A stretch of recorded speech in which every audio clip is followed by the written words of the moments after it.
It was just one night. Stop acting like a victim, she snapped after I found out she'd slept with her coworker. I said, "You're right. It was just one night, and this is just one breakup," and started packing. She followed me room to room, crying. I loaded my car without responding. She was still talking when I drove away. Hey viewers, before we move on to the video, please make sure to subscribe to the channel and hit the like button if you want to see more stories like this. Thanks.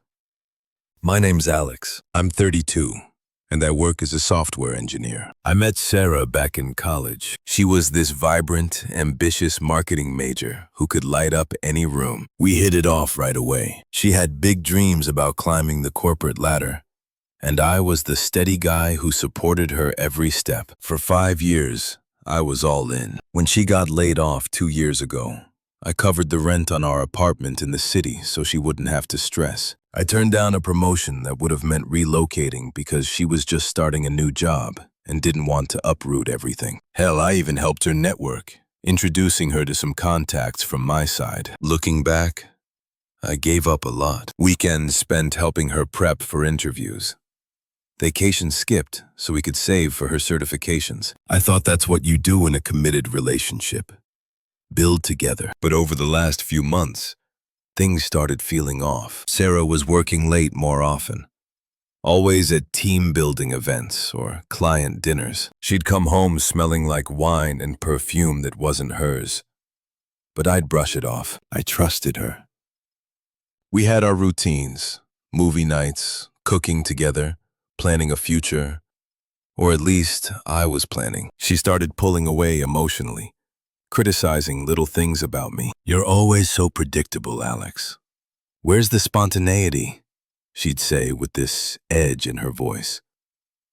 It stung, but I figured it was stress from work. I tried harder. Surprise dates, little gifts, nothing seemed to stick. Then came the night. Everything shattered. It was a Friday. She'd been at her company's holiday party the evening before, and I stayed home working on a project. She crashed late, mumbling about how fun it was. The next morning, I was making coffee when her phone buzzed on the counter. I glanced over, out of force of habit from years together, and saw a text from Mark Work. "Last night was wild. Can't wait for round 2. Winking face. My stomach dropped. Mark was her coworker, the charismatic sales guy she'd mentioned a few times, always with this casual admiration. "He's so driven," she'd say. I didn't freak out. I waited until she woke up, sat her down in the living room, and showed her the phone. "What's this about?" I asked, keeping my voice even. I didn't yell. I just wanted the truth. She froze for a second. Then her face twisted into this mix of annoyance and defiance. "Oh, come on, Alex. It was just one night. We were drunk. Things got out of hand at the party. Stop acting like a victim. It's not like I planned it." I stared at her, feeling like I'd been punched. "You slept with him at the party?" She rolled her eyes, crossing her arms. "Yeah, I did. But it's not a big deal. We've been together forever. Things get stale. Mark he gets it. You know, the excitement, the ambition. You're always playing it safe, buried in your code. I needed a break from that." "A break?" I echoed, my mind reeling. This wasn't some abstract betrayal. It was her choosing someone else right under my nose at an event I could have gone to if she'd invited me. "Look, it was a mistake, okay? But you're overreacting. People cheat all the time. It's human. If you loved me, you'd forgive this and move on. Don't make it into some tragedy." Her words cut deep. I'd been loyal through everything, and now I was the one being painted as dramatic. I thought about all the times I'd put her first, the job I passed on, the friends I'd lost touch with because our life revolved around her schedule. It felt so undeserved, like I'd been a placeholder all along. I took a breath, forcing myself to stay calm. No screaming, no accusations, just clarity. "Tell me more about why it happened," I said quietly. She leaned back on the couch like we were discussing the weather. "Fine. Mark and I have been flirting for weeks. He's got this energy you don't. Last night, after a few drinks, we ended up in his car. It was quick, passionate, but that's it. One time.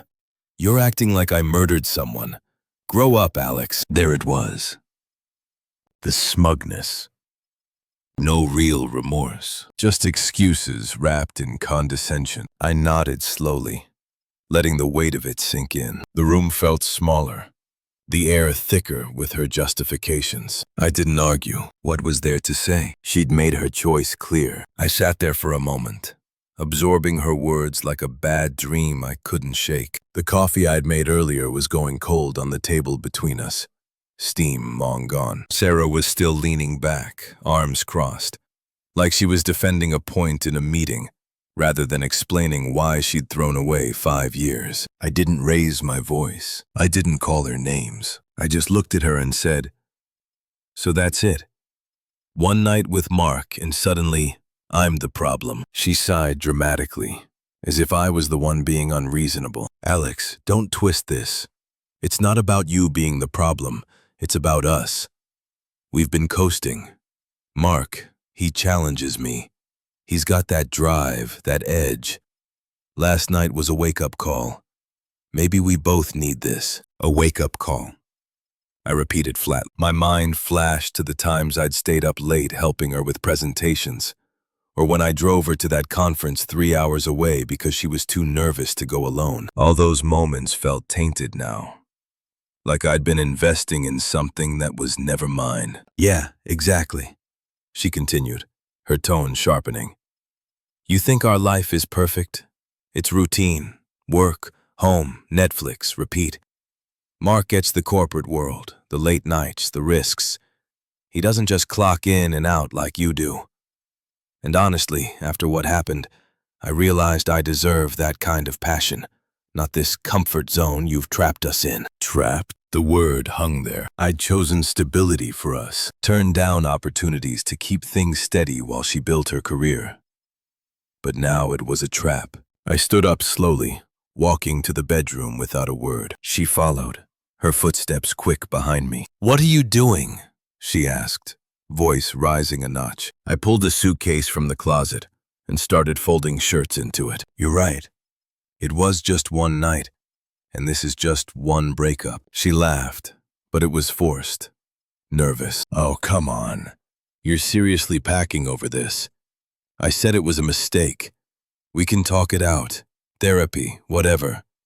But you walking out like some martyr, that's childish." I kept packing methodically. Socks, jeans, a few books from the nightstand. The silence stretched, broken only by the zipper of the bag. She paced the room, her earlier smugness cracking. "Alex, stop. Look at me." I didn't. "Fine. You want the full story?" Mark and I connected at the party. We danced. We talked shop. He's up for a promotion. You know, one thing led to another. It was exciting, spontaneous, something we've lost. But I'm here now telling you, that means something, right? Most people hide it. I zipped the suitcase and wheeled it to the living room. She grabbed my arm. "You're really doing this? After everything, I supported you too. Remember when your project tanked last year?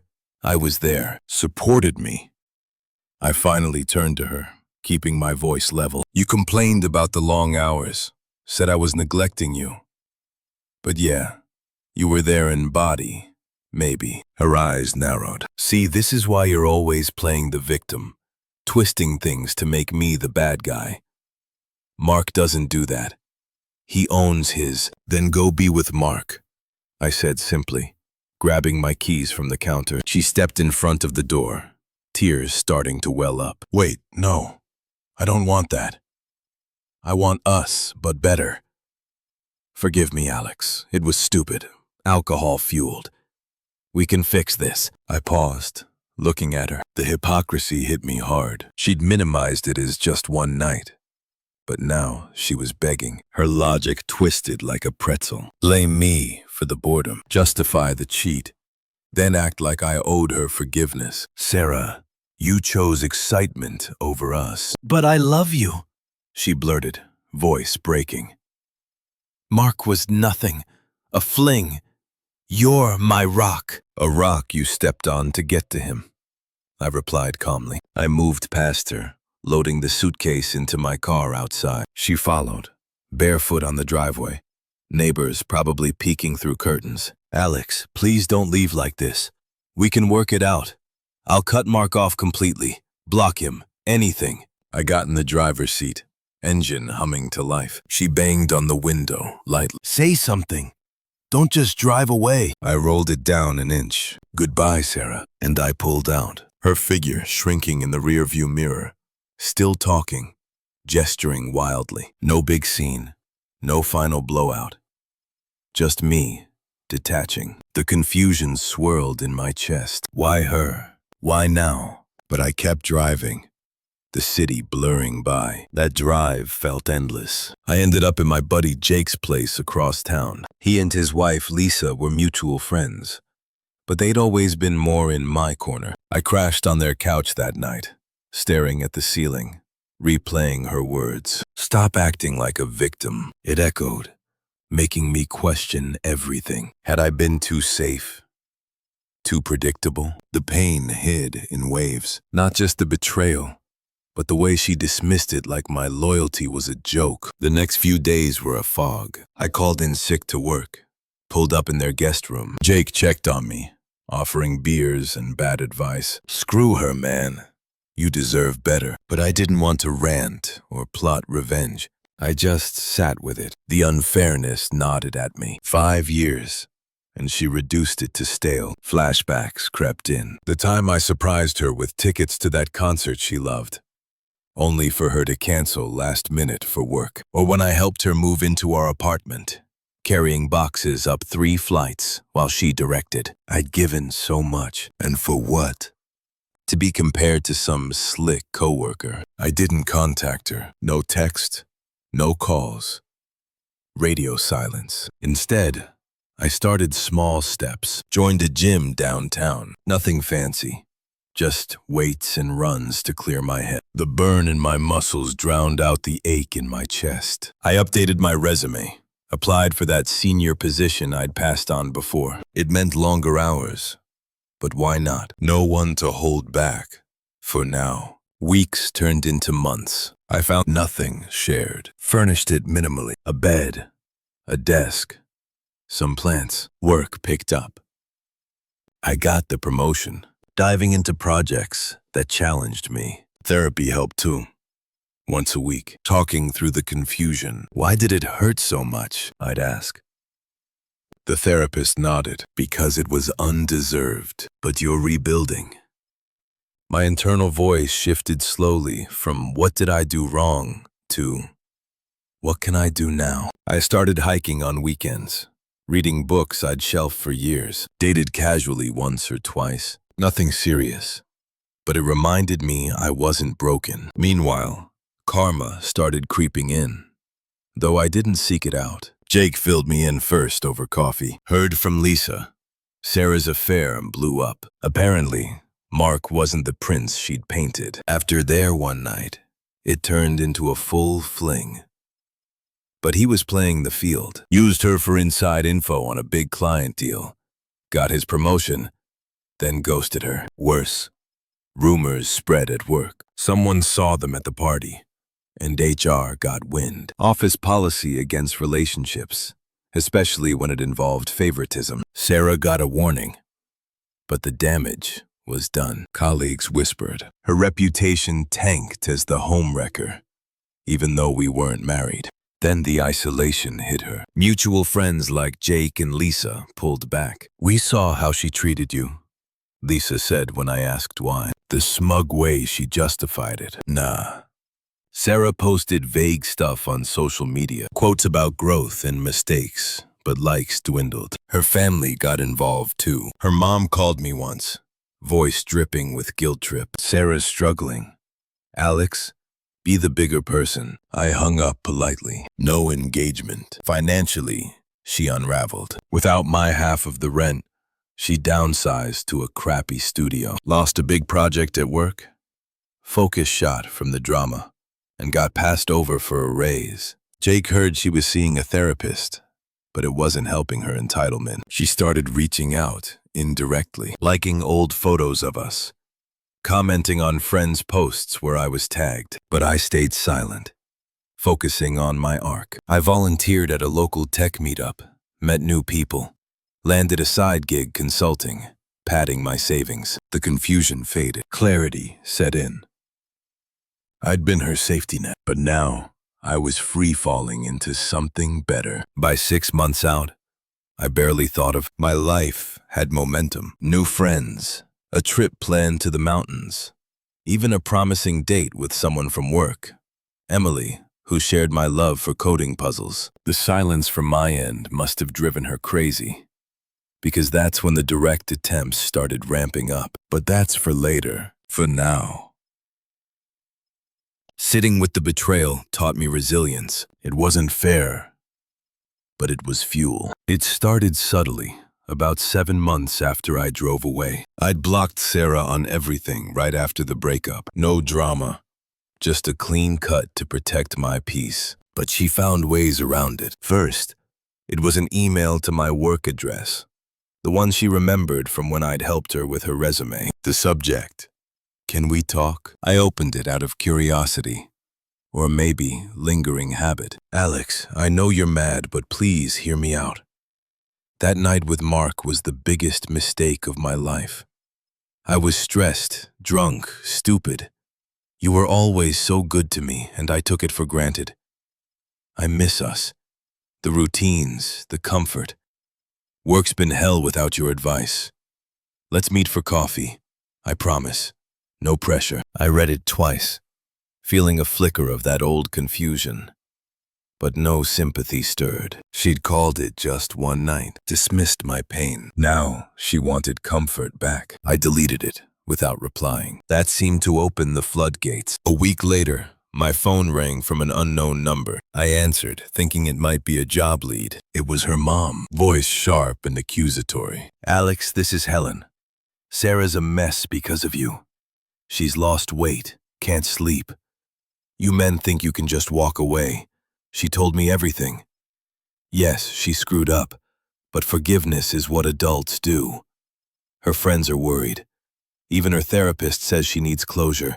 Call her back for God's sake." The toxicity hit like a wave. Helen had always been overbearing, meddling in our relationship with advice that favored Sarah. "She's just passionate," she'd say when Sarah snapped at me. Now this. I kept my tone neutral. "Helen, this isn't your business. Goodbye." Blocked that number too. Sarah escalated. Text from a new number. "It's me, please, Alex. I saw on social media you're doing well. Congrats on the promotion. I'm proud, even if you hate me. But I need to apologize in person. Mark was nothing. He dumped me like trash after getting what he wanted. Work fired me over the rumors. I'm crashing with friends, scraping by on freelance. Remember how we supported each other? I need that now." Hypocrisy at its finest. She'd mocked my safe job, chased Mark's edge, and now she was paying the price. Isolated, broke, reputation in shreds. Friends like Jake had cut ties after hearing the full story. Even her family seemed strange from what I gathered. But her plea, it revealed the shift from smug to desperate, clinging to the us she'd discarded. I didn't respond. A few days later, she showed up at my new apartment. Must have gotten the address from a mutual contact. I opened the door to her standing there, eyes red, makeup smudged. "Alex, thank God. Let me in. We need to talk." I stood in the doorway, arms crossed. "There's nothing to say, Sarah." She pushed forward anyway, words tumbling out. "Yes, there is. I was wrong about everything. Mark was abusive, manipulative. He spread lies at work, got me blacklisted. My life's falling apart. Friends ghosted me. Family thinks I'm a screw-up. But you were my constant. I realize now how much I need you.